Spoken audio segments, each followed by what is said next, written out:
আল্লাহ রাসূল দিন ও দুনিয়ার বাদশা প্রেমিকদের কথা শুনেন কলিজা টুকরা ভাইরা আমার আল্লাহ নবী বিশ্ব নবী হাবিবুল্লাহ জান কবজা হবে অর্ডার দিয়ে দিলে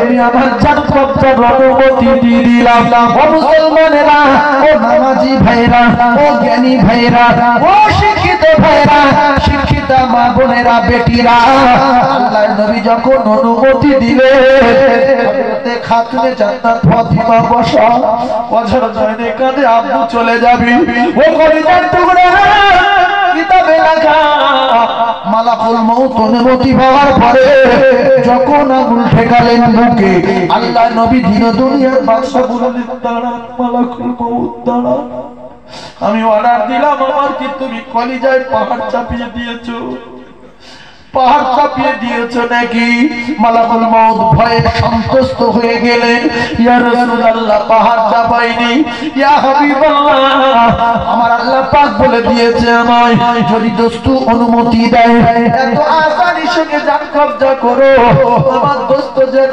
কষ্ট না পায় ইয়া রাসূলুল্লাহ হে আজকে থেকে নিয়ে ইতিপূর্বে যতগুলো জান কবজা করেছি এত আসানি সঙ্গে কারো জানে হাত দেই না ইয়া রাসূলুল্লাহ ভিক্ষা দেবেন না আমি আপনার বুকে পাহাড় চাপাই না হযরত আয়েশা সিদ্দিকা বলেন আমার রাসূলুল্লাহ চোখের পানি জারি হয়ে যায় বিশ্বনবী বারবার করে ঠুননাচ্ছেন আমি আয়েশা রাসূলুল্লাহ ঠোঁটের কাছে কান দিয়ে শুনতেছিলাম আমার নবী কি বলতেছে আমি আয়েশা সিদ্দিকা শুনলাম রাসূলুল্লাহ বলছেন আসসালাত আসসালাত আসসালাত আসসালাত ওয়া মা মালাকাত আইমানুকুম আসসালাত ও আমার উম্মতেরা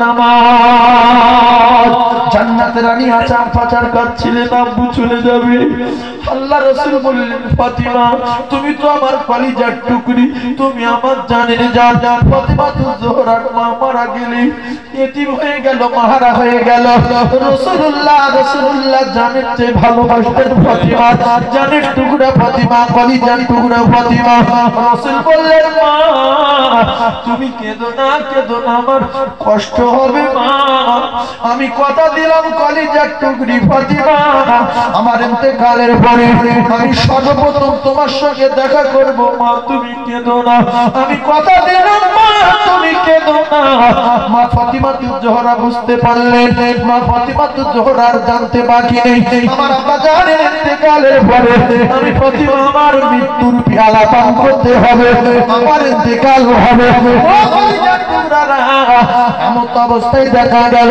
বিশ্বনবী হাবিবুল্লাহ দুনিয়া ছেড়ে বিদায় নিলেন ভোরের বেলা খবর হয়ে গেল মদিনায় নবী নাই রে মদিনায় বেলাল পাগলের মতো লাফাচ্ছে আর কাঁদছি আমি বেলাল মদিনায় থাকবো না আমি মদিনা ছেড়ে চলে যাব যে মসজিদে নবী নাই ফজরের নবী নাই মসজিদে আমার আযান শুনে আর নবী আসবে না আমি মদিনায় থাকবো না মদিনার সাহাবীরা পাগলের মতো কাঁদছে হাউ হাউ করে বলছে নবী নাই মদিনায় এমন অবস্থায় দেখা গেল হযরত ওমর ফারুক রাদিয়াল্লাহু তাআলা বাইরে বার শুনছে মদিনায় আওয়াজ হচ্ছে নবী নাকি মারা গেছে কিতাবে লেখা ওমরের কাছে সব সময় তরবারি থাকতো খাপে তরবারি টেনে বার করে তরবারি ঘোরাতে মদিনায় যে বলবে নবী নাই আমি ওমর তার ঘাট থেকে মাথাটা নামিয়ে যাব আরে মাথা কি আওয়াজ শুনছি নবী নাই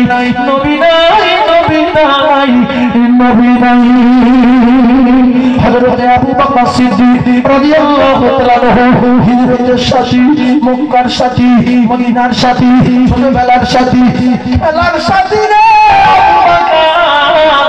কারে সুরের সাথী আম্মা ওমরের মুখের দিকে তাকিয়ে দেখলেন ওমর মাথা খারাপ হয়ে গেছে তরবারি নিয়ে ঘোরাচ্ছে কেউ যদি বলে নবী মারা গেছে ওমরের একটা কথা তার ঘাট থেকে মাথা আলাদা করে দেবে আবু বকর সিদ্দিক দাঁড়িয়ে হাউ হাউ করে কাঁদছে ওমর পাগল হয়ে গেল বেলাল বলে দেখো না আমি নবী করে আমার পায়ে দড়ি বেঁধে দিয়ে আমি উমাইয়ার গোলাম রে, পায়ে দড়ি বেঁধে দিয়ে উটের গলায় দিয়ে মরুভূমি ছেড়ে দিয়েছিল। আমি নবী নবী করে কলিজাটা ঠাট্টা করেছিলাম। আমি বেলাল মরুভূমির উপরে শুইয়ে দিয়ে বুকের উপরে আমি বেলাল আমার পাথর চাপিয়ে দিয়েছিল। সেই নবী নাই মদিনায় হযরত আবু বকর সিদ্দিক রাদিয়াল্লাহু তাআলা আনহু ওখান থেকে কিছু বললেন না। আমি আবু বকর যদি বলি ওমর তুমি কেঁদো না, নবী মারা গেছে, ওমর আমার তরবারি মারতে পারে। ওমর বলছে নবী নাই যে বলবে আমি তার ঘাড়ে মাথা রাখবো না।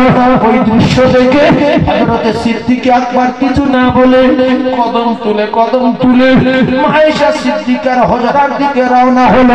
রাসূলুল্লাহর জানের রাসূলুল্লাহর সুন্দরী বিবি টুকু বিবি বলে যারা ডাকতেন আয়েশা বিন হুমায়রা সিদ্দিক আকবরের কলিজার টুকরা চোখের পুতুল আবু বকর সিদ্দিক রাদিয়াল্লাহু তাআলা আনহু মেয়ে আল্লাহর নবী দিন দুনিয়ার বাদশার সাহাবী আবু বকর কদম তুলে সাহাবায়ে কেরামদের দিকে তাকায়, সবাই কাঁদছে নবী নাই। আল্লাহর নবীর সাহাবী আবু বকর আয়েশা সিদ্দিকার হুজরায় এসে দরজায় ঠোকা দিলেন। মা আয়েশা বলেন কে? আল্লাহর নবীর সাহাবী আবু বকর সিদ্দিক বললেন মা আমি তোমার আব্বা জান, দরজা খোলো মা। মদিনার সাহাবীরা পাগলের মতো চিল্লাচ্ছে নবী নাই, দরজা খোলো মা।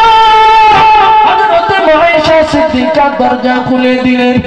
আয়েশা কাঁদে আবু নবী নাই।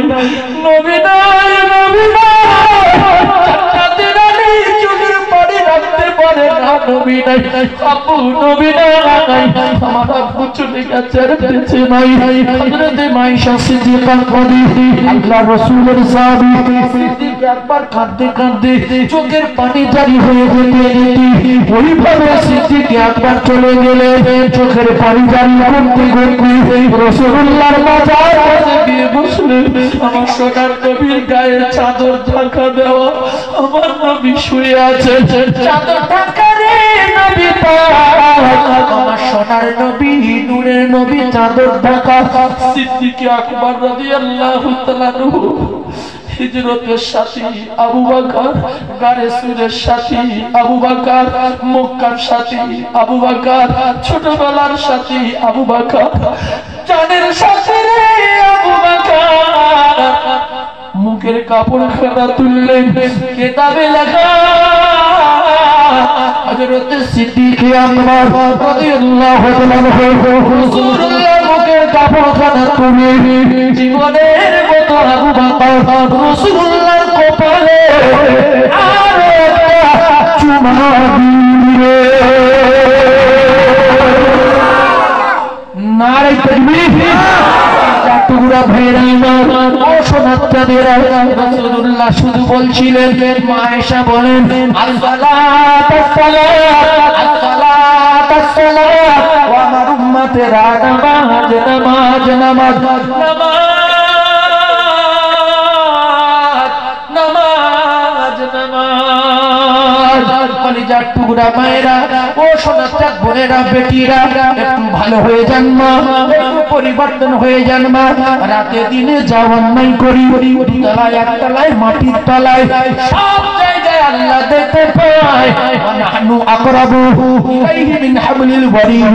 আল্লাহ বলে বান্দিরে বান্দারে কোথায় যাবি বল, তুই যে জায়গায় যাস না কেন আমি আল্লাহ তোর সাথে আছি, তোর কাছে আছি।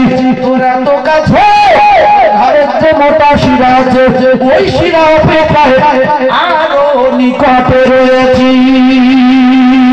আরো